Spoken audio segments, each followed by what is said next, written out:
el vacío de la sala de ordeño para ponerlo en la tapa de la jarra. Eso es en caso de tener sala de ordeño. Siguiente.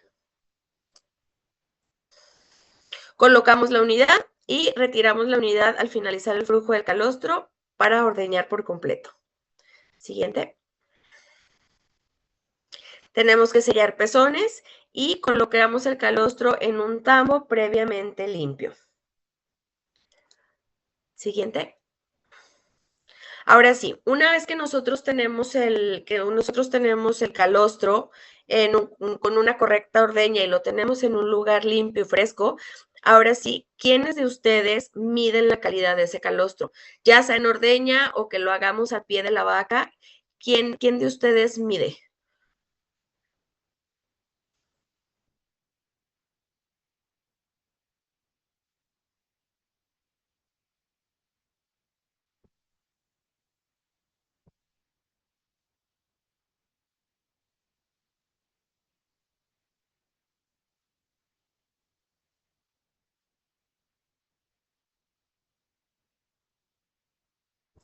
Muy bien, muy bien, muy bien. Veo que es un gran porcentaje que mide el calostro. Y justamente pasamos a la siguiente diapositiva.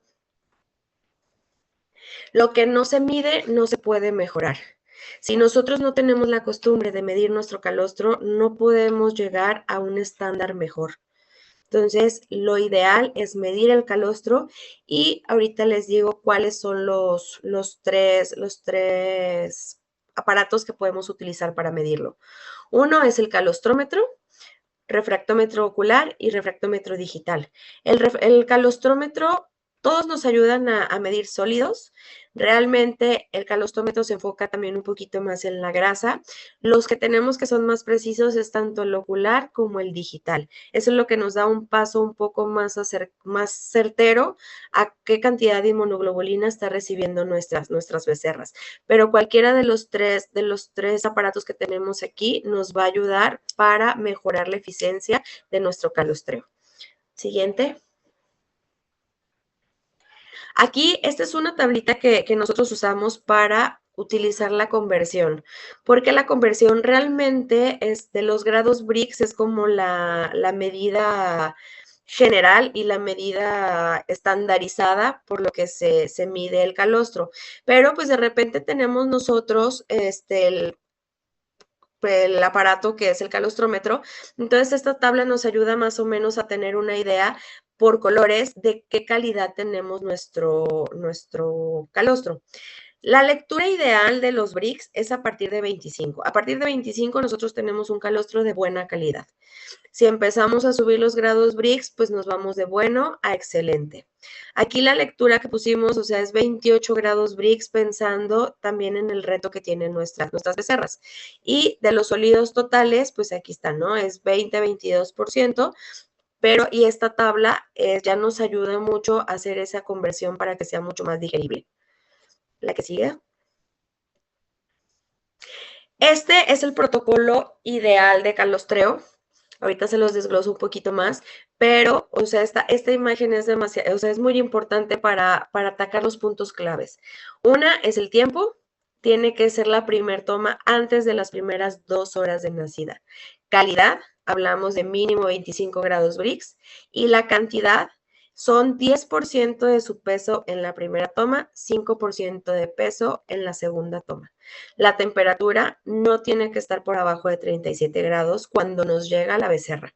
Ojo con eso, porque de repente nosotros tenemos, lo ponemos, puede estar a 37 grados, pero hacemos un proceso en el que la temperatura comienza a bajar. Entonces, siempre a la becerra le tiene que llegar a 37 grados. Sé que hay becerras que no se toman todo el 10% de su peso, pero eso estamos hablando de cuestiones ideales. Y ahora vamos a entrar un poquito de por qué el tiempo, por qué ese tiempo de no más de 2 horas. La grasa es uno de los factores más importantes que contiene el calostro. El ternero, perdón, necesita producir su propia energía para mantener temperatura corporal. No solamente en frío, también en cuestión de estrés calórico.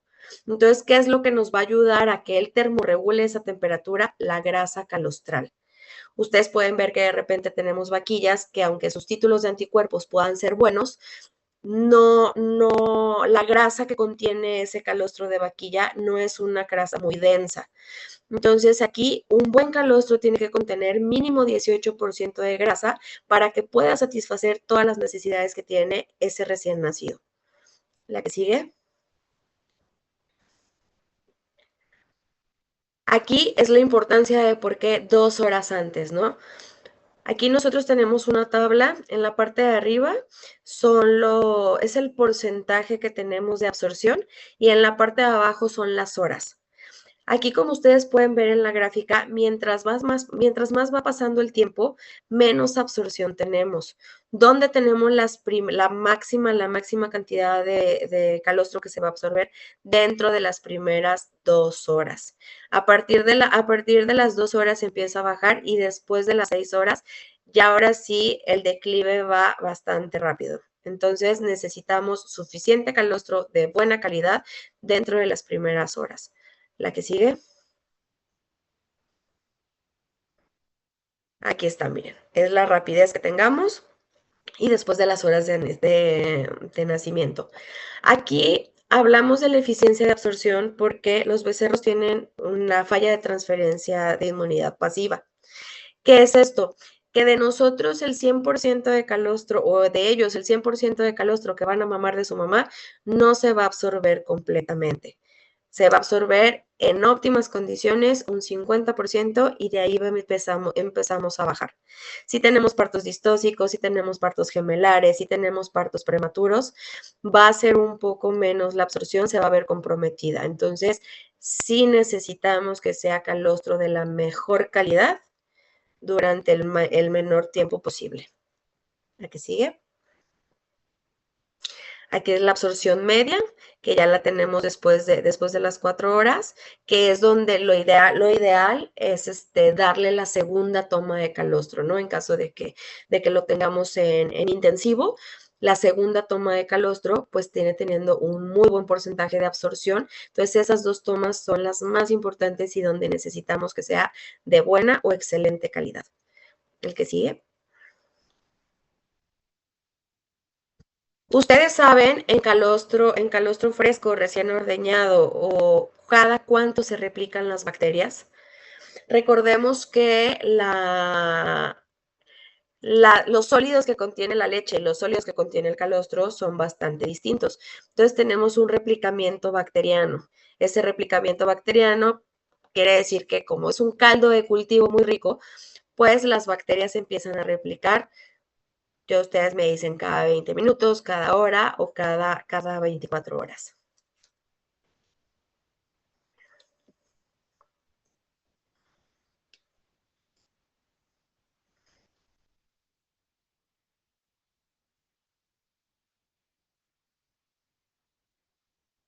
Muy bien. Ahora la siguiente diapositiva. Y una pregunta más. ¿Saben cuál es la temperatura máxima a la que podemos elevar el calostro sin dañar inmunoglobulinas? Tenemos 50 minutos, 50 grados centígrados, 60 grados centígrados o 70 grados.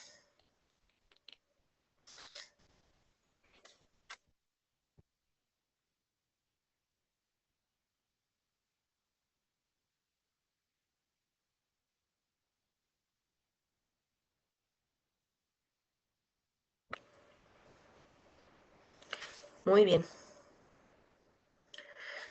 Vamos a pasar a esta diapositiva, pero un poquito antes les vamos a comentar de las preguntas pasadas. Efectivamente, las bacterias del calostro se replican cada 20 minutos.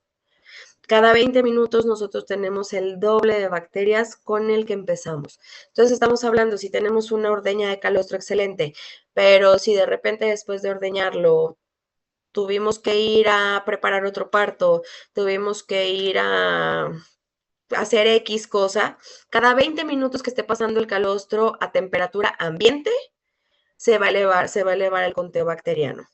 Entonces, eso nos llevó a la siguiente pregunta. ¿qué es lo ideal? ¿Qué sería lo ideal para un tratamiento, para poder tener un tratamiento térmico? Pues lo ideal sería la pasteurización del calostro, pero ¿qué pasa con calostro? Con calostro no podemos hacer como hervimos la leche y con eso ya lo tenemos, ¿no? Lo que se hace con calostro es pasteurización de calostro, pero realmente lo que es un tratamiento térmico. ¿Por qué es un tratamiento térmico? Porque si nosotros calentamos el calostro a más de 60 grados centígrados, las bacterias, perdón, todos los componentes del calostro se empiezan a deshacer. Empezamos a matar inmunoglobulinas, matamos factores de crecimiento, matamos todo lo bueno y todo lo beneficioso que tiene el calostro, lo matamos, así como a las bacterias que pudiera llegar a tener. Entonces, este va a ser un pequeño paréntesis en caso de que ustedes cuenten con un pasteurizador de calostro y en un momento más cerramos el paréntesis para continuar en caso de que sea calostro 100% fresco. Lo ideal de ese tratamiento térmico no es sencillo. Requiere control exacto de la temperatura precisamente para no elevarla a más de 60 grados y se tiene que hacer por un tiempo de 60 minutos. La pasteurización de calostro o el tratamiento térmico de calostro son 60-60. La que sigue. Aunque nosotros contemos con un sistema de pasteurización, hay que recordar que no es esterilización. No nos va a matar todas las bacterias posibles por la cuestión que estamos limitados en la temperatura. Siempre que tengamos un pasteurizador, necesitamos cuidar estos 3 puntos que son importantes. Variaciones de voltaje, cumplir al menos con la mitad de volumen permitido con el que cuenta nuestro pasteurizador y siempre debemos monitorear el enfriamiento de calostro, porque una vez que esté pasteurizado el calostro, si no cuidamos el enfriamiento que tiene, ese conteo bacteriano puede volver a subir. Entonces, si no tomamos en cuenta estas claves, va a ser otra vez un calostro que esté rico en bacterias. La que sigue. ¿Qué errores se cometen de repente? Contamos con los pasteurizadores y no tenemos el cuidado de hacer un lavado correcto, un lavado con ácido alcalino, igual que el que se hace en la sala de ordeña, y pasa esto que ven aquí en la imagen. Todo eso es piedrita de calostro. Como el calostro es bastante pesado y es muy rico en nutrientes, pues hace que sea mucho más complicada la limpieza en caso de no hacerla bien y poquito a poquito se va quedando esa piedrita de calostro. Entonces, ¿qué es lo que pasa? Pues que cuando ya sale el calostro pasteurizado y pasa por esa boquilla, se vuelve a contaminar. Siguiente. ¿De qué va a depender el éxito de que nosotros tenemos un pasteurizador? Tener una persona que sea responsable, capacitarla para utilizarlo bien y dentro de las buenas prácticas de manejo, también hacer un monitoreo de análisis de laboratorio. ¿Cuáles son los que recomendamos nosotros? Siempre que nosotros tengamos un pasteurizador o que tengamos un proceso de calostro donde lo almacenemos, siempre se recomiendan 3 pruebas. Una es cuando hacemos la recolección de calostro, que ya tenemos nuestro pool de calostro, de ahí tomamos una muestra. Ahí que estamos cuidando que nuestro sistema de ordeña esté siendo adecuado. Otra se hace después de pasteurizar para checar que realmente el pasteurizador esté funcionando, que no estemos metiendo un calostro sucio y que ese calostro que entró semilimpio, ahora sí salga mucho más limpio. Y otra tercera prueba que se hace es al momento de ofrecerle el biberón a la becerra. Ahí lo que vigilamos nosotros es que tanto la congelación como descongelación del calostro se esté haciendo de manera adecuada. La que sigue. Para almacenamiento de calostro. Almacenamiento de calostro siempre va a ser congelado. El calostro fresco o el calostro frío solamente nos va a funcionar 24 horas. Ya después de las 24 horas es un calostro que ya no funciona, aunque esté refrigerado. Tenemos que congelarlo y ese calostro congelado ya nos puede durar hasta 6 meses o un año. Eso no hay ningún problema. No recomendamos almacenar más de 2,5 litros por bolsa, uno para evitar desperdicios y otro porque el descongelamiento es muy lento. Entonces, volvemos a lo mismo, ¿no? Mientras el calostro se empieza a descongelar, puede existir crecimiento bacteriano dentro de él. La que sigue. El descongelamiento se tiene que hacer a baño María y tampoco debemos de pasar de los 60 grados centígrados para cuidar las inmunoglobulinas y los factores de crecimiento que contiene el calostro. Siguiente. Esta es una gráfica donde hablamos que los cimientos son la clave del éxito. ¿De qué depende el éxito o el fracaso de una crianza de becerras o de becerros lactantes? Es el manejo que nosotros podamos darle. Podemos tener productos que nos ayudan, pero realmente si nos hace falta algo de los cimientos que tenemos dentro del manejo, lejos de tener productos que nos van a ayudar y que sean una inversión, se van a ver reflejados como gastos. Nosotros tenemos que tener un buen manejo y unos buenos protocolos desde antes para que podamos garantizar el éxito. O sea, ¿cuáles son los que nosotros tomamos más importantes? Es preparto con vacunaciones, la ordeña con la rutina, la recepción de las becerras que sea en un lugar cálido, en un lugar limpio, en medida de lo posible, y sobre todo la alimentación de calostro. Recordar que una vez que nace la becerra no contiene esa parte de inmunoglobulinas o esa parte de defensas que necesita y nosotros somos los responsables de ofrecérselas. El siguiente. En resumen, realmente la correcta extracción de almacenamiento y administración de calostro son totalmente fundamentales para aprovechar el máximo de sus beneficios. Los invitamos a implementar mejores prácticas para que ustedes puedan garantizar la calidad y higiene de su calostro natural, porque el calostro brinda al ternero la protección inmune necesaria para enfrentar los desafíos del mundo exterior. Recordemos que las becerras entran a un desafío desde que nacen de la madre. Entonces, nosotros no podemos evitar esos desafíos con el control del mundo externo, pero sí podemos blindarlas con ese buen calostreo para que puedan ayudar.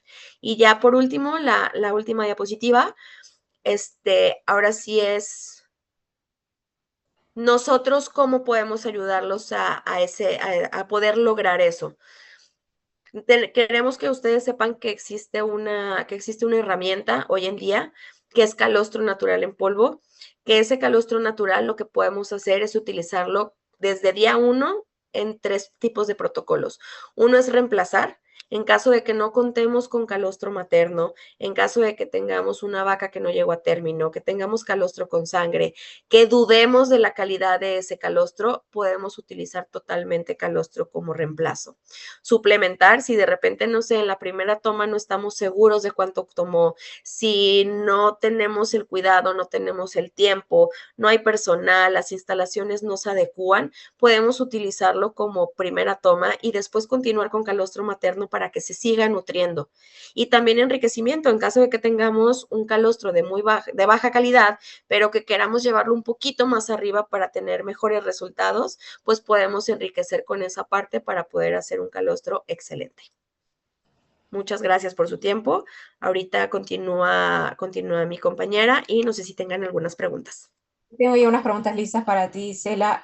Vamos a contestar unas en vivo y las otras las vas a contestar tú después por mensaje. Tenemos una ¿Ok? pregunta que dice, ¿a qué temperatura es recomendable medir el calostro en el refractómetro para obtener un resultado correcto? Lo ideal son 22 grados, pero realmente en caso de, nos puede variar muy poco si la temperatura está más alta o más baja, pero siempre lo ideal pues va a ser a 22 grados. Listo. Y alguien dice aquí, dado que en Latinoamérica existen regiones con una ganadería de alta calidad y condiciones óptimas para la producción del calostro, ¿qué factores influyen en la decisión de trabajar exclusivamente con calostro de Estados Unidos? ¿Es por regulaciones estándares de calidad, trazabilidad o hay otros aspectos que limitan la recolección en nuestra región? Yo puedo contestar eso. Creo de que este es un tema un poco complejo porque somos una compañía canadiense, hay muchos certificados y somos altamente regulados por diferentes asociaciones norteamericanas y es pues por cuestiones de política y de regulaciones de Norteamérica. Esa es casi la razón por la cual recolectamos en ciertas regiones. Es algo estratégico, definitivamente tratamos de suplir la demanda en más de 27 países, entonces tenemos que ver eso desde un punto estándar y ver que el calostro de ciertas regiones puede ser aplicado y puede ser comercializado en otros países. Entonces, esa es la razón por la que lo hacemos. Y la última pregunta, Isela, que tengo por acá. ¿Sufre shock término el calostro si se mete al congelador después de ser pasteurizado? Buena pregunta. Mira, realmente sí, lo ideal o lo más recomendable es pasarlo por un método de enfriamiento para después congelarlo.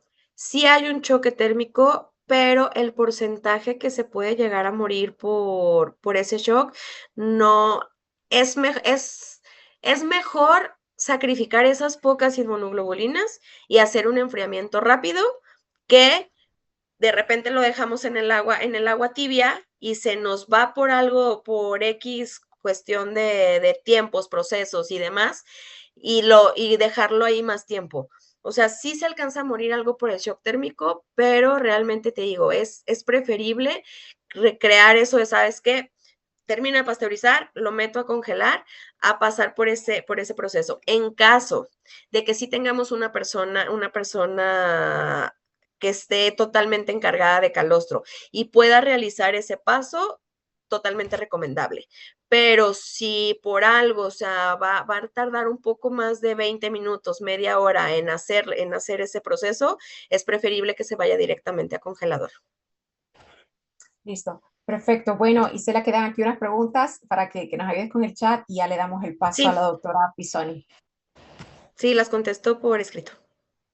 Gracias. ¿Sí me Listo. escuchan bien? ¿Sí? Ok, vale. Bueno, muchas gracias, Gisela y Marina, y bueno, buenas tardes a todos los que se conectaron. Mi nombre es Lucía Bisoni, también soy médica veterinaria y asesora en SCCL, y para mi parte de la presentación de hoy voy a hablar un poco más en detalle en algunas cuestiones que ya nombró Gisela sobre nutrición y comentar algunos avances científicos que existen sobre todo en el tema del calostro. Pero antes de empezar a hablar de calostro, me gustaría hacer como un paso para atrás y que empecemos a discutir un poquito más en con qué animales estamos trabajando. A veces es más importante conocer, ¿no?, la especie y los desafíos que tenemos antes de empezar cualquier medida. Entonces, a mí me gusta pensarlo como un sistema extensivo y un sistema intensivo. El extensivo sería algo más similar a lo que es la naturaleza, ¿no? Un ternero que se queda con su madre, al pie de la madre. Y el sistema intensivo, obviamente, va a ser una lechería o tambo.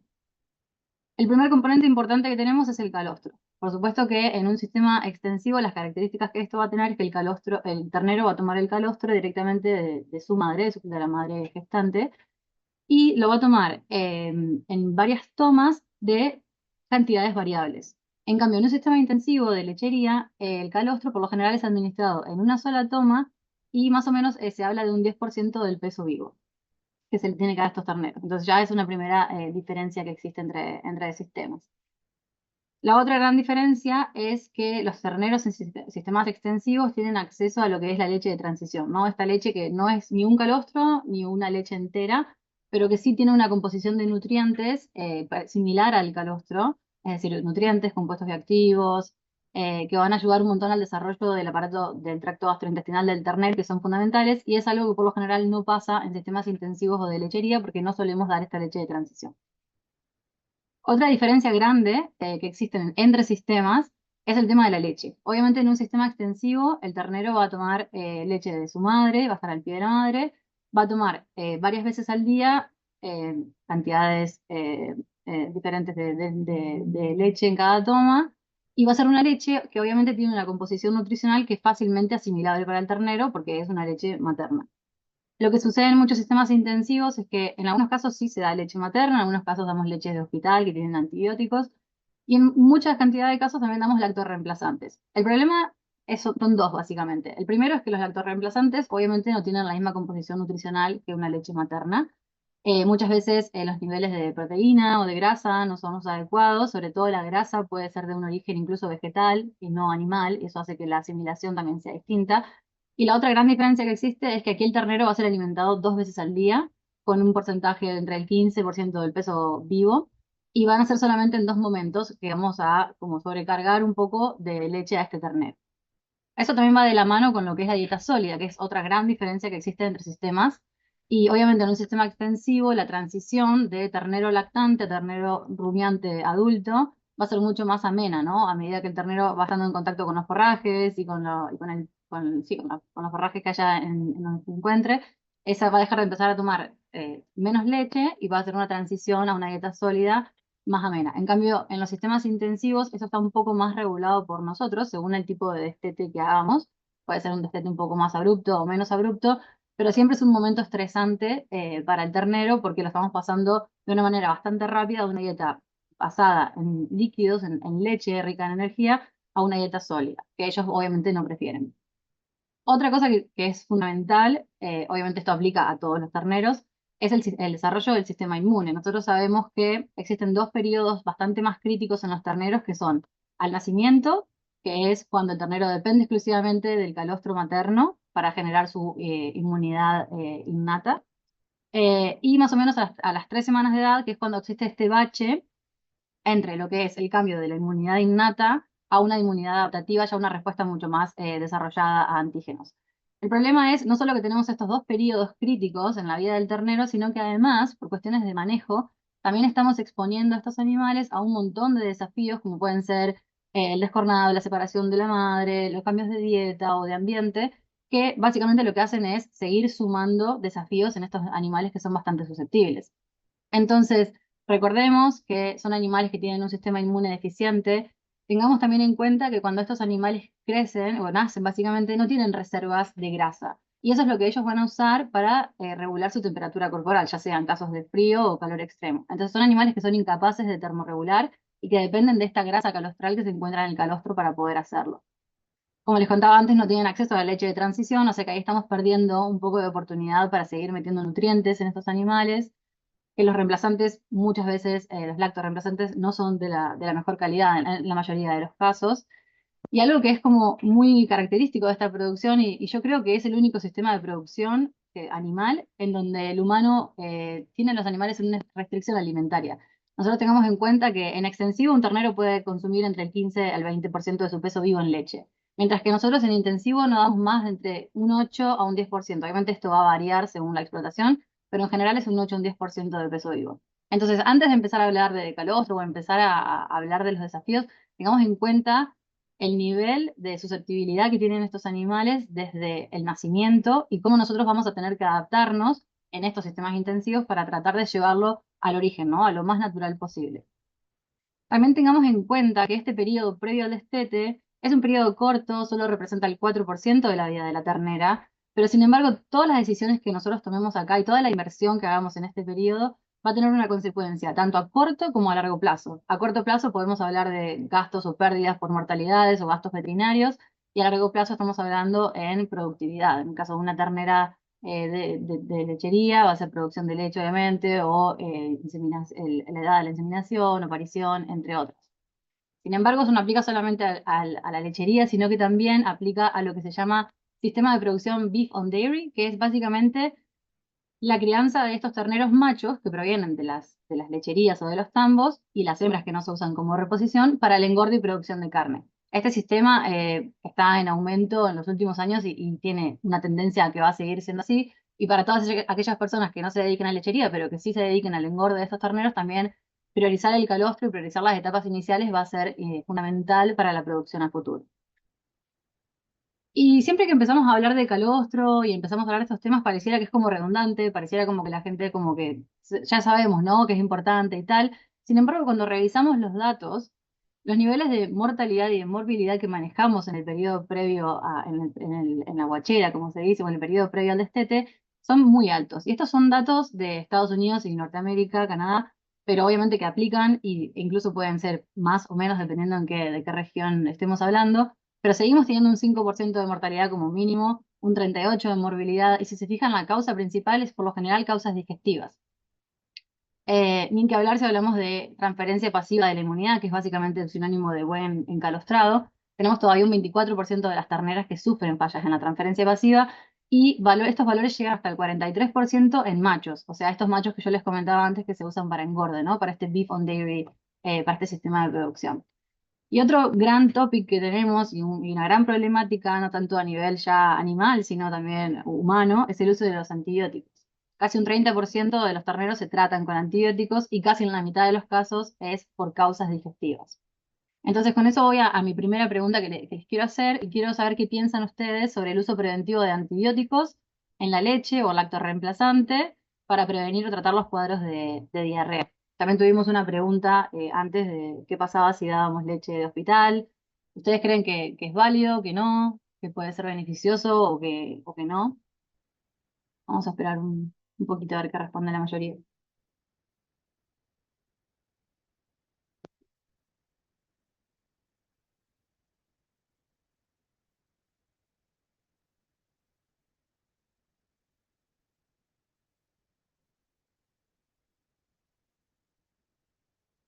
Vale, muy bien. Perfecto. Veo que la mayoría dice que no. Em, Es un poco difícil. Cuando nos basamos en los estudios científicos que hay sobre esto, la respuesta nunca es cerrada. Hay algunos estudios que ven que hay efectos positivos, hay otros que no ven nada, hay otros que ven efectos negativos, pero en general no hay un valor tan positivo de agregar antibióticos en la leche para prevenir los casos de diarrea. Acá les quiero mostrar un estudio que se hizo aquí en Canadá, en el grupo de investigación con el que estamos trabajando, en donde usaron neomicina de manera preventiva en la leche. Y básicamente short term, long term son los tratamientos. Entonces, a los terneros del short term les dieron neomicina durante 14 días, a los del long term durante un mes, y después teníamos el grupo control que no recibía neomicina. Como pueden ver en el resultado de la gráfica, no hubo ningún beneficio a nivel ganancia diaria promedio entre los tratamientos, lo cual significa que todos los que recibieron antibióticos como los que no, básicamente tuvieron una performance, un rendimiento similar. Sí se vio una disminución en el score fecal, ¿no? Cuando hacemos scores del 1 al 4 de posiciones, se vio una disminución en aquellos que estaban tratados con antibióticos. Sin embargo, no se vio ningún beneficio en lo que respecta a los días hasta la primera diarrea. Esto quiere decir el día, cuántos días pasaron hasta que los terneros presentaron su primer cuadro de diarrea. Entonces, muchas veces lo que pasa es que tenemos que pensar si el hecho de adicionar antibióticos con el efecto negativo que pueden tener sobre la microbiota intestinal, sobre el efecto que pueden tener sobre la resistencia a antimicrobianos, es realmente tan positivo a nivel productivo en comparación a no hacerlo, básicamente. Eso es como el mensaje que quiero dejarlo. Como no hay mucha evidencia de una mejora muy, muy, muy pronunciada. Sin embargo, cuando vamos a las lecherías, a los tambos, por lo general llegamos y nos encontramos con un escenario parecido a este. Obviamente estamos hablando de terneros y estamos hablando de métodos preventivos. Obviamente que un animal que está enfermo y necesita un tratamiento médico, obviamente va a recibir su dosis de antibiótico. De ninguna manera estoy diciendo que no sean válidos, pero por ahí la parte preventiva está más para revisar. Lo que sí se sabe, porque lo han demostrado estudios científicos, es que las terneras que son tratadas con antibióticos durante el periodo previo al destete tienen menores tasas de concepción, mayor tiempo hasta la primera aparición, mayor riesgo de descarte y reducción en la producción de leche a la primera lactancia. Esto sí que está demostrado en estudios científicos. Entonces es algo para tener en cuenta y para empezar a plantearnos como productores y como veterinarios también. Entonces, ya lo estuvo comentando un poco Isela, la importancia que tiene el calostro como fuente de energía, inmunidad, nutrientes, factores de crecimiento, que es algo que quiero mencionar más adelante, y obviamente que tiene un impacto sobre la salud, el crecimiento y la productividad de estos terneros. Algo que está pasando últimamente es que está incrementando muchísimo el interés sobre el calostro. Seguramente muchas de las personas que están conectadas hoy, que son 232 en este momento, lo hayan empezado a escuchar un poco más, ¿no? Como la gente hablando de calostro.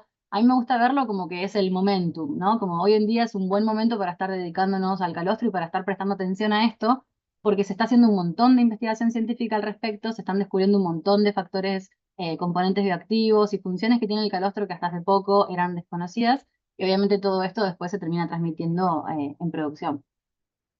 Entonces, ¿qué ofrece el calostro? Y siempre que hacemos esta pregunta, lo primero que viene a colación es, ok, la inmunoglobulina G, ¿no? Inmunidad.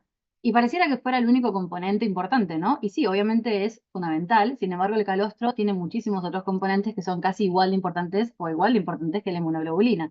Hablamos de la energía, la grasa y la glucosa que proporciona el calostro, que es fundamental para mantener a estos terneros vivos básicamente y adaptados y termorregulando.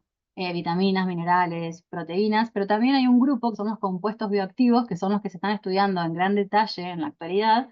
Y la pregunta que yo les quiero hacer a ustedes es, ¿cuántos compuestos bioactivos ustedes creen que hay en el calostro bovino?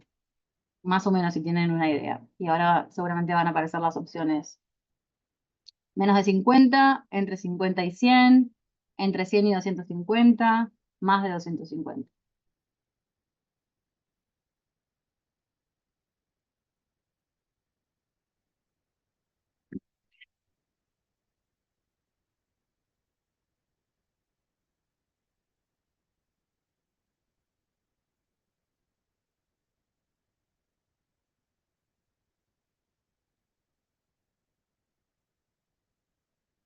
Vale, bueno, están bastante orientados. La verdad es que los compuestos bioactivos que hoy se conocen hoy en día son, sí, más de 250. Son muchísimos y tienen un montón de funciones, sean inmunomodulatorias, antimicrobianas. Con esta filmina lo que les quiero mostrar es básicamente la complejidad. Creo que el mensaje más importante que me gustaría dejar hoy es que dejemos de pensar, lo dijo Isela también, dejemos de pensar en el calostro como solamente inmunoglobulina y empecemos a pensar de que es un alimento súper completo y súper complejo. Este es un gráfico de un grupo de Alemania que básicamente lo que hizo fue estudiar la cantidad de compuestos bioactivos, obviamente no están todos, sino por ahí el grupo más representativo. Y si se fijan en la tabla, yo no sé si pueden ver mi puntero, espero que sí. A ver si puedo usar acá. Esto sería, ordeño número 1 sería el calostro, ¿no? O sea, el primer ordeño de la vaca. Y del 2 al 6 es lo que se llama leche de transición, ¿verdad? Después de esto ya sería leche entera. Y si se fijan, si bien obviamente todos los compuestos bioactivos en el calostro están en una proporción mucho más elevada, del segundo al sexto ordeñe, que es nuestra leche de transición, la que pocas veces estamos usando en granja, todavía mantenemos un poco de esta concentración. Obviamente que va a ir disminuyendo a medida que se forma la leche entera, pero existen, estos compuestos siguen existiendo. Por eso yo antes les hacía hincapié en lo importante que es también poder aprovechar esta leche de transición. Y para que tengan idea de alguna de las funciones de estos compuestos bioactivos, por ejemplo, tenemos la inmunoglobulina G, que obviamente todos ya sabemos que es para conferir protección, ¿no? Es la primera barrera de defensa que tiene como respuesta de inmunidad innata el ternero ante infecciones. También tenemos Insulin Growth Factor, que son factores de crecimiento, e insulina, por supuesto. Y estos dos lo que van a tener es una función súper importante en todo lo que es desarrollo de células intestinales y de vellosidades en el intestino delgado. Y esto es fundamental porque si nosotros tenemos un intestino desarrollado y sano, vamos a tener mayor superficie de absorción y mayor superficie de absorción obviamente va a significar que vamos a tener más nutrientes en sangre, mejor nutrición y mejor estado de los animales. O sea, todo va de la mano al final. También tenemos a la lactoferrina, que es un componente re importante del calostro. Fíjense que su concentración es bastante alta en el calostro, que es básicamente un antioxidante, pero también tiene una función antimicrobiana súper importante, porque la lactoferrina lo que hace es secuestrar el hierro. Si nosotros tenemos hierro libre, lo van a utilizar las bacterias que tengamos en el tracto gastrointestinal para desarrollarse. Pero si tenemos lactoferrina, al final va a terminar siendo como una competencia por este hierro y la capacidad de estas bacterias para desarrollarse va a ser menor. Obvio que tenemos un montón más, pero quise nombrar algunos de los más por ahí relevantes. Creo que el mensaje por ahí con esta primera parte más importante que quiero dejar es que pensemos en el calostro como que tiene funciones biológicas mucho más importantes que solo la inmunomodulatoria. Obviamente es nutritivo, la grasa calostral es fundamental para la termorregulación y para mantener el animal básicamente sano y funcional. Entonces, también en lo que respecta al desarrollo de las células, no solo intestinales, pero en general, y obviamente con sus funciones antimicrobianas. Con respecto al protocolo de calostro, Isela lo estuvo comentando un poco anteriormente, pero a mí me gustaría como hacer hincapié en algunas cuestiones. Ella hablaba del tiempo, sí que sabemos que la primera toma siempre tiene que tratar de ser lo más pronto posible, lo más cercano al nacimiento, y nosotros siempre recomendamos que exista una segunda toma de calostro dentro de las primeras 12 horas, y ahora más adelante voy a explicar por qué. La calidad obviamente tiene que ser un calostro de alta calidad para asegurarnos una transferencia pasiva, así que un calostro con más de 25% de Brix es lo que estamos buscando. Y así como recomendamos 2 tomas de calostro, obviamente las cantidades van a variar, ¿no? Según el porcentaje de peso vivo que queramos alimentar. Puede ser una primera toma del 10% y una segunda del 5%, pero esto obviamente va a depender del peso que tenga el ternero al nacimiento y de otros factores. Antes de empezar, me gustaría hacer como un repaso de lo que es la transferencia pasiva de la inmunidad para que también entendamos la importancia. Básicamente, en simples palabras, la inmunoglobulina G que va a estar en el calostro y también, recordemos, todos los compuestos bioactivos y demás, el ternero la va a obtener, bueno, ya sea directamente de la madre o a través de una sonda esofágica o mamadera, y eso va a viajar a través del intestino delgado. Y una cosa que es característica de los rumiantes es que cuando estos animales son recién nacidos tienen células intestinales inmaduras, que son enterocitos fetales, así se llaman. Pero eso tiene que ser así porque lo que nosotros necesitamos es que esta pared que la conforman los enterocitos, que están paraditos uno al lado de la otra, tiene que ser permeable. O sea, tiene que permitir el paso de esta molécula que es tan grande en tamaño a través de estas uniones gap, digamos, que existen entre los enterocitos. Pero ¿qué pasa? Que esta condición de pared abierta que le llamamos no va a suceder todo el tiempo, va a suceder durante un periodo determinado de tiempo, que son algunas horas. Después vamos a pasar a enterocitos maduros, que van a ser más similares a un enterocito, ya una célula normal madura, y la pared se va a cerrar. Entonces la absorción va a estar mucho más limitada. Entonces, cuando tenemos la pared abierta, estas inmunoglobulinas se van a absorber, van a pasar a la circulación sanguínea y de ahí van a pasar a proveer inmunidad, ya sea tanto local como sistémica. Entonces, cuando hablamos de tiempo, en lo que es protocolo de calostro, esto es a lo que me estoy refiriendo. Fíjense que este es el porcentaje de absorción de inmunoglobulina G en base al tiempo después de nacido de un ternero. Y en las primeras 3 a 4 horas de vida, el porcentaje de absorción está súper incrementado. Por esto recuerden de estos conceptos de pared abierta y pared cerrada que les comentaba antes. Estos enterocitos van a estar dejando, los fetales, van a estar dejando pasar esta inmunoglobulina. Sin embargo, fíjense qué rápido que cae el porcentaje de absorción de inmunoglobulina G con el tiempo. Ya para las 6 horas tenemos casi la mitad de la absorción. Obviamente esto va a seguir disminuyendo a medida que llegamos a este estado de pared cerrada. Por eso es tan importante que el calostro se dé en estas primeras etapas iniciales porque tenemos que tratar de aprovechar al máximo este periodo de permeabilidad intestinal que nos va a permitir meter la mayor cantidad de inmunoglobulinas posible.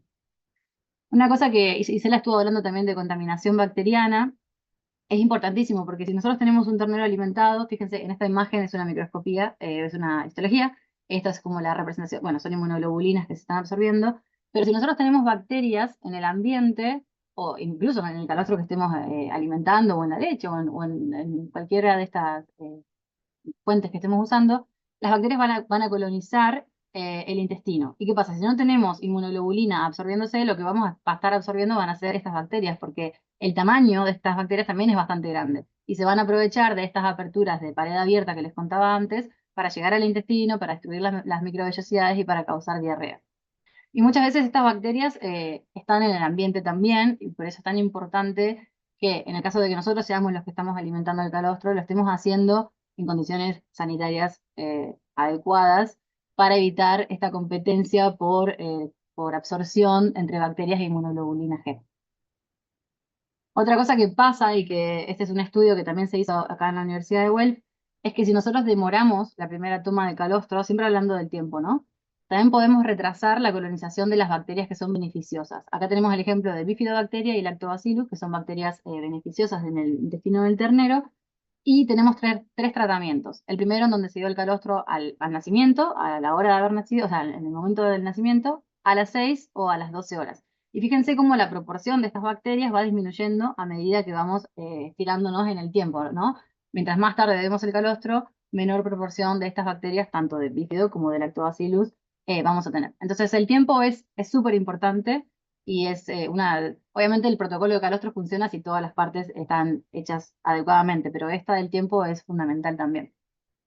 Ahora me gustaría preguntarles cuántos gramos de inmunoglobulina ustedes creen que tiene que consumir un ternero para que tenga ya no una transferencia pasiva, sino una transferencia pasiva excelente. O sea, que entre dentro de las categorías de excelente. Y las opciones son 100, 200 o 300 gramos de inmunoglobulina.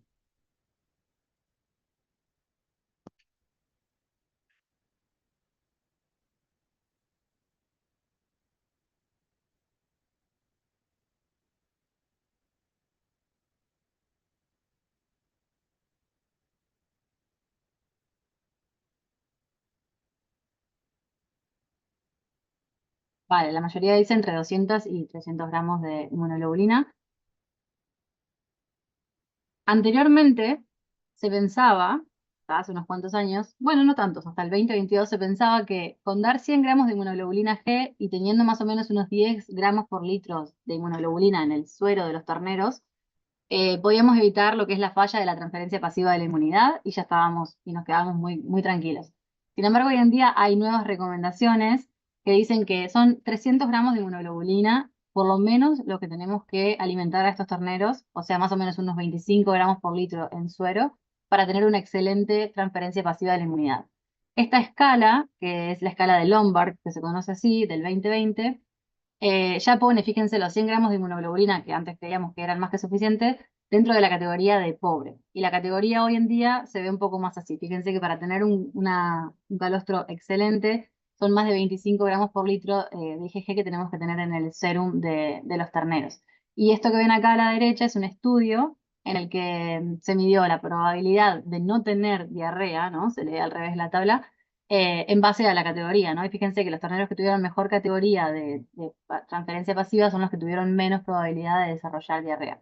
Esto básicamente nace también por esto que les estaba comentando antes de que el calostro ya no es solamente inmunoglobulina G, es toda esta grasa, son todos estos componentes bioactivos, entonces siempre tenemos que tratar de dar la mayor calidad de calostro posible para dar no solo inmunidad, pero también nutrición. Cuando hablamos de cantidad dentro de lo que es el protocolo y consideramos un ternero de 40 kilos para hacer un promedio, pero obviamente esto siempre va a variar según el peso de los terneros al nacimiento, pero recordar eso, que siempre estamos intentando dar entre un 10 y un 15, por lo menos un 10% del peso vivo es lo que tendríamos que estar viendo como objetivo a la hora de dar calostro. Y como les decía antes, nosotros siempre proponemos que sean 2 tomas. ¿Por qué? Porque recuerden que ese periodo, esa ventana que yo les contaba de absorción de inmunoglobulina, esa pared abierta, si la primera toma la damos a las primeras 2 horas, estamos genial, eso está buenísimo. Pero la verdad es que estamos perdiendo oportunidad dentro de esas primeras 12 horas de seguir incorporando compuestos bioactivos, grasa, proteínas e inmunoglobulinas también. Entonces nosotros siempre vamos a recomendar que sean 2 tomas en lugar de una. Y obviamente el porcentaje de peso vivo y los gramos de inmunoglobulina que van a dar va a depender del peso del ternero y se puede adecuar. No hay ningún problema en cambiar eso, pero sí es muy importante el concepto de dar 2 tomas en lugar de una. Hay estudios en los que han analizado esto. Este es un estudio que se hizo. Fíjense que la mayoría de los estudios que yo les estoy mostrando son del 2020 en adelante. Y esto tiene que ver con esto que les contaba antes de que el término calostro se está empezando a debatir mucho más. Hay un montón de cosas que todavía no sabemos, pero sí que hay un montón de cosas que sabemos ahora que por ahí antes no las teníamos tan claras. Y esto, por ejemplo, es un ejemplo de eso. En este estudio, lo que hicieron fue tener 2 grupos, 2 tratamientos. A un grupo le dieron 3 litros de calostro al nacimiento y al segundo grupo le dieron los 3 litros al nacimiento dentro de las primeras 2 horas y a las 5 horas le dieron otros 2 litros, que sería este azul de acá.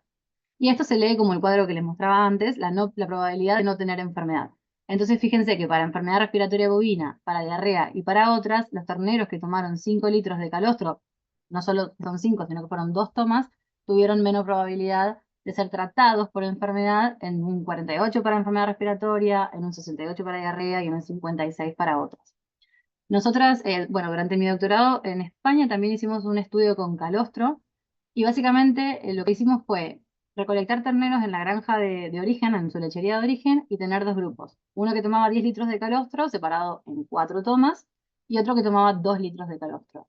Estos animales fueron todos alimentados con la misma calidad de calostro, o sea, calostro de calidad excelente, y la primera toma para los dos fue dentro de las primeras 2 horas de vida. Después de eso, nosotros los transportamos a nuestra unidad experimental, porque esto era parte de un estudio más grande en el que estábamos viendo cómo el transporte influía en los terneros. Así que cuando tenían 14 días de edad, que es lo que se permite en Europa por legislación para transportar animales, los llevamos a nuestro centro de investigación. Y acá lo que hicimos fue medir la pérdida de peso, es decir, el peso que tenían cuando nacieron versus el peso que tenían cuando llegaron al centro de investigación y vimos más o menos cuánto peso habían perdido. Y fíjense que los terneros que habían tomado solo 2 litros de calostro perdieron 2 kilogramos de peso más que los terneros que tomaron 10 litros de calostro. Entonces acá me gustaría como resaltar un par de cosas. Primero, que esto es un efecto que estamos viendo 15 días después de haber dado el calostro. O sea, estamos hablando de un efecto a largo plazo, básicamente. Y segundo, que si bien vimos la diferencia en peso vivo, pero también vimos que en ninguno de estos animales, en tanto los de 10 como 2 litros, cuando medimos transferencia pasiva, ninguno tuvo una falla en la transferencia pasiva. O sea, basándonos simplemente en IgG, podríamos haber dicho, ah, ok, pero ninguno tuvo falla en la transferencia pasiva. Pero sin embargo, fíjense que hubo diferencias a nivel de peso vivo. Y esto sucede porque nosotros alimentamos la primera toma de calostro a las 2 horas después del nacimiento. Fíjense lo importante que es alimentarlo rápido, lo que hizo que terneros alimentados con 2 versus 10 litros igual no tuvieran falla en la transferencia pasiva de la inmunidad.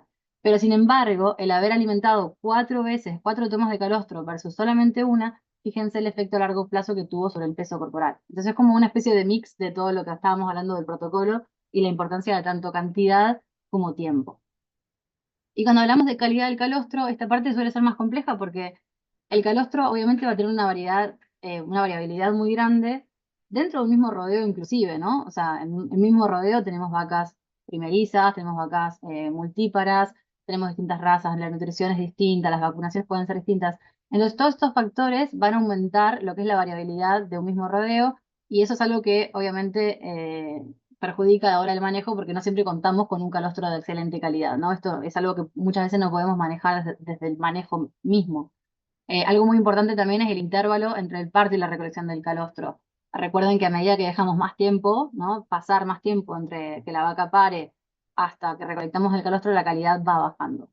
Una estrategia que se puede implementar en casos en que no tengamos calidades o que tengamos variabilidad en la calidad del calostro es lo que se llama enriquecimiento, que es básicamente agregar un calostro, un sustituto de calostro, como contaba Isela antes, este calostro bovino completo, al calostro materno que nosotros tenemos para poder llevarlo al porcentaje de Brix, es decir, a la calidad que nosotros deseamos, ¿no? ¿En qué casos deberíamos enriquecer el calostro o pensar por lo menos en utilizar esta estrategia? Bueno, como les comentaba, para aumentar la calidad inmunológica, también para disminuir esta variabilidad en el calostro del rodeo, para proporcionar protección contra patógenos, para mejorar la termorregulación, porque recuerden que si tenemos más grasa calostral, vamos a tener mejor capacidad para termorregular en climas de temperaturas extremas de frío y de calor. Y obviamente cuando las terneras son nacidas de vaquillonas, porque por lo general la calidad del calostro suele ser más baja, o son pequeñas, de bajo peso al nacer, o de alto valor genético. También se vio en estudios que partos distóxicos que terminan siendo por cesárea disminuyen la absorción de inmunoglobulina por parte de los terneros. Entonces por ahí está bueno pensar que si tenemos muchos partos distóxicos o partos complicados, estaría bueno enriquecer el calostro y asegurarnos de que ese animal que ya nació con un desafío, por lo menos tenga la cantidad de inmunoglobulinas que necesite. Desde SCCL existe recomendaciones a la hora de enriquecer el calostro materno, siempre considerando que la masa de IgG que necesitamos son unos 300 gramos, ¿no? Que lo que hablábamos antes. Entonces nosotros por lo general, si tenemos calostros menores del 22 o del 22 al 25, 22 a 25 ya es más adecuado, pero siempre recomendamos enriquecer el calostro para tener más de 25% de Brix de calidad. Ya cuando tenemos más de 25 o 30, el enriquecimiento se puede decidir si sí o si no. Por lo general nosotros recomendamos que se puede enriquecer para resultados excelentes porque de vuelta estamos dando no solamente inmunoglobulina, sino también factores de crecimiento y grasa, etcétera. Pero ya en calostros que tienen 30% de Brix, por lo general no hace falta enriquecer, ya nos podemos quedar tranquilos de que ese calostro es excelente y se lo podemos dar a nuestro ternero. También desde SCL hay una herramienta que se usa para enriquecer el calostro, que acá les dejé el QR, espero que lo puedan escanear y si no ya se los pasamos. Esto se lo pueden descargar en su celular y básicamente lo que tienen que completar son estas 3 pantallitas de acá. La primera tienen que poner cuánto es el calostro que tienen en litros y que quieren enriquecer. Por ejemplo, 3 litros. Tienen que medir la calidad de ese calostro con un Brix y una vez que tengan ese resultado lo ponen acá, en porcentaje de Brix que tiene el calostro de ustedes. Y después tienen que completar cuál es su objetivo de enriquecimiento, es decir, llevar este calostro de 22 a un calostro de 28, por ejemplo.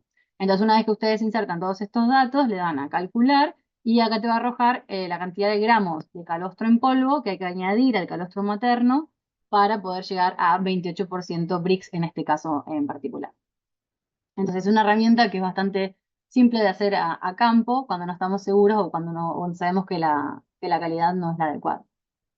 Este es un estudio que se hizo en Brasil, en donde básicamente lo que quisieron comparar fue un calostro materno, o sea, materno, sin nada, o sea, de la vaca, que tenía un 25% de Brix, o sea, que era un calostro que estaba bastante bien, versus un calostro que tenía 20% de Brix, o sea, el materno, pero que se lo enriqueció, fue enriquecido a 25%. O sea, básicamente era 20, pero se le agregó calostro en polvo para llevarlo a 25, al igual que este calostro materno de buena calidad. Y después se midió la cantidad de inmunoglobulinas en el suero de los terneros, la proteína total, el Brix y la eficiencia aparente de absorción de inmunoglobulinas, que es una fórmula que se usa para saber del porcentaje de inmunoglobulinas que estoy dando realmente cuánto pasa, cuánto se absorbe en los terneros. Y fíjense que los p-valores, que por lo general son mayores de 0,05, significan que no hay diferencias significativas. Entonces, en este caso, todos los p-valores fueron mayores de 0,05. Eso quiere decir que tanto un calostro materno de excelente calidad como un calostro materno que por ahí no era tan bueno, pero se enriqueció, tienen exactamente la misma, no hay diferencias entre los dos y se comportan de manera similar. Entonces, eso es como para respaldar de que realmente se puede hacer, es una estrategia que sirve y que se puede aplicar a campo. Entonces, solamente como para refrescar lo que estuvimos charlando hasta ahora, recuerden que obviamente la tecnificación y el tema de tener sistemas intensivos hace que por ahí tengamos que repensar un poco el manejo y tengamos que asegurar cosas que por ahí en la naturaleza son más fáciles de manejar, pero que ahora pasan por nosotros, por nuestras manos. Entonces vamos a tener que estar más atentos en cuanto a todo lo que es el manejo de los terneros en las etapas iniciales.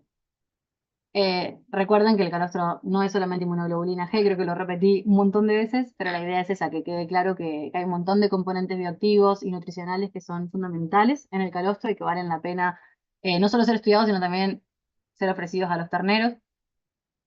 Que el periodo de tiempo que tenemos es corto, ¿no? O sea, es una ventana muy pequeña, ya sea para la absorción de inmunoglobulinas, como les contaba antes, como para la vida del ternero, porque al final es un periodo de tiempo muy corto, pero les repito, todo lo que hagamos acá y todo el esfuerzo que pongamos acá va a tener un impacto a largo plazo y vale la pena hacerse.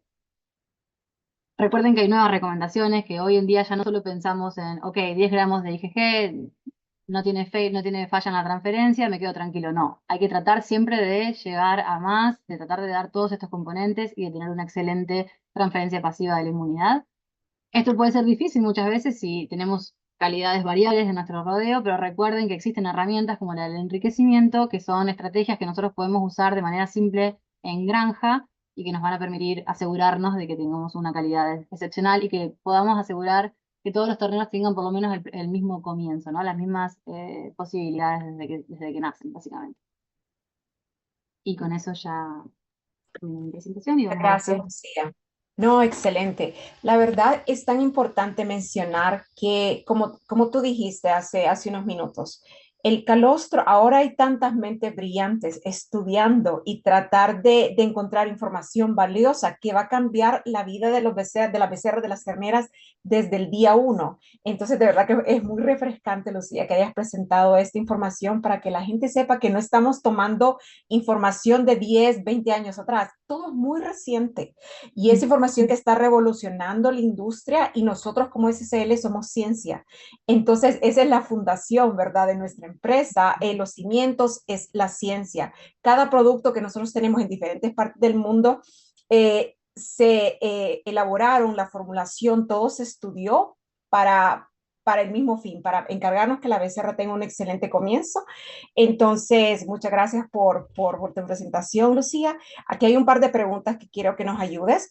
Una es, ¿cuál es el rango de tiempo en que el calostro debería bajar de 60 grados a 4 grados? Oh, compleja, pero no sé si nos puedes ayudar. Bueno, Isela tiene más idea por ahí, estaría bueno que lo contestemos entre las dos a lo que vaya surgiendo. Sí. Yo sé que se han hecho estudios, de hecho, poniendo medidores dentro del calostro para ver cuánto tiempo tardaba en congelarse y tal, por el tema del crecimiento bacteriano. ¿Sí? La pregunta igual es, ¿en cuánto tiempo debería congelarse? Dice que en qué rango de tiempo el calostro debería, déjame repito, ¿cuál es el rango de tiempo en que el calostro debería bajar de 60 grados a 4 grados? Un poco confuso, no sé si se refiere. Sí, Bueno, ¿sabe entiendo, qué? pero la verdad Sí, es que no lo sé. sí, es, Eh, es complicado. Seguramente Isela tiene más idea que yo Ah, porque ya acá... apareció. Mira, de hecho, nada más, es que ahorita son demasiadas preguntas. No sé si sea Dante que conozco de Aguascalientes, pero si es él, sino que nos mande sus datos. De hecho, sí se ha hecho, tenemos una curva que se hizo con termocrones. a que eso, sí. precisamente medimos cuál era el rango adecuado para evitar crecimiento bacteriano. Nada más ahorita no he tenido tiempo de buscarlo. Déjame checarlo para mandarte esa información. Si nos puedes pasar tu correo electrónico y o tu número de teléfono y te mando eso, porque sí, la verdad no he tenido chance de buscarlo. Listo, no, está bien. Ahora, la siguiente pregunta. ¿Se podría decir que las células somáticas del calostro también representan una inmunidad de base celular? Sí, digamos que, perdón, estoy acomodando la cámara porque no lo puedo ver, sino. Esto de decir que el ternero nace sin inmunidad, no es correcto. O sea, nosotros tratamos de hacer énfasis en que los anticuerpos, que son la inmunoglobulina G principalmente, no pasan por la barrera placentaria, como dice Cela, porque eso es cierto, pero sí nacen con un sistema inmune inmunodeficiente, se dice en la literatura, básicamente. O sea, sí existe intercambio de algunas células, intercambio de alguna función humoral o plasmática, etcétera, pero no llega a tener una potencialidad como para básicamente ayudar al ternero a los desafíos que se le presentan al nacimiento. Entonces sí que existe alguna actividad celular, humoral, etcétera, que viene también de parte materna y es intrínseca del ternero, del desarrollo cuando está en el útero también, pero es bastante limitada. Entonces sí está bueno que recordemos eso, que el concepto no es nacen, muchas veces se dice, sin inmunidad y es básicamente, es bastante poco desarrollada e inmunodeficiente. Entonces, ese es como el mensaje por ahí más. Listo. ¿Es posible que leche con altos valores de urea traiga diarrea en terneros? ¿Hay alguna correlación? No tengo idea. Que yo sepa, Ok, no sé si Cela si lo sabe. Leche ¿hay con alguna valores. correlación? No, y está bien, la verdad, o sea, No, compartimos lo que sabemos. Ujú. Sí, no, lo que no está bueno. realmente, o sea, nunca se ha checado, o sea, la verdad es que nunca metimos la cuestión de valores de urea, porque Ujú. realmente la mayor parte o la mayor frecuencia con la de que son las causantes de las diarreas en las crianzas son virales. O sea, esa es la mayor causa. Realmente Ujú. cuando revisamos ya la cuestión de urea en leche o que revisamos cuestiones de acidosis metabólicas en vacas y demás, es cuando tenemos terneros que nacen débiles, o sea, nos vamos por otro lado, pero realmente que la leche como tal nos esté ocasionando diarreas, no. O sea, es más fácil que la diarrea o es más común que la diarrea no le esté ocasionando un problema viral, bacteriano o de manejo, que sea un problema como la leche como tal. Y digo, antes de irme, estaba contestando una pregunta que es muy importante. Me comentan aquí que durante un tiempo dimos calostro de SCCL preparado únicamente con agua potable y los becerros tenían refractometrías abajo de 4 gramos por decilitro. ¿Por qué sucedía esto? Esta pregunta es muy importante porque hay establos que nosotros tenemos donde se hace sustitución completa. Por alguna razón tenemos que retirar todo el calostro materno y dar solamente calostro en polvo. ¿Baja la refractometría? Sí, sí baja. ¿Es normal? Sí, sí es normal. ¿Por qué? Hay que recordar que la refractometría lo que mide son los sólidos y los sólidos están directamente relacionados con la inmunoglobulina, pero realmente no estamos midiendo inmunoglobulina, necesitaríamos una prueba de inmunodifusión radial. Como el agua no contiene sólidos como la leche, por eso nos hace más bajo la cuestión de las refractometrías. Esa es la razón por la que bajan. El conteo de inmunoglobulina está perfecto, todos los demás factores, pero los sólidos, por no ser leche, por eso es que sale más baja la refractometría. Nosotros cuando es sustitución completa tenemos una tabla que son los rangos correctos que debemos de tener en las pruebas de refractometría.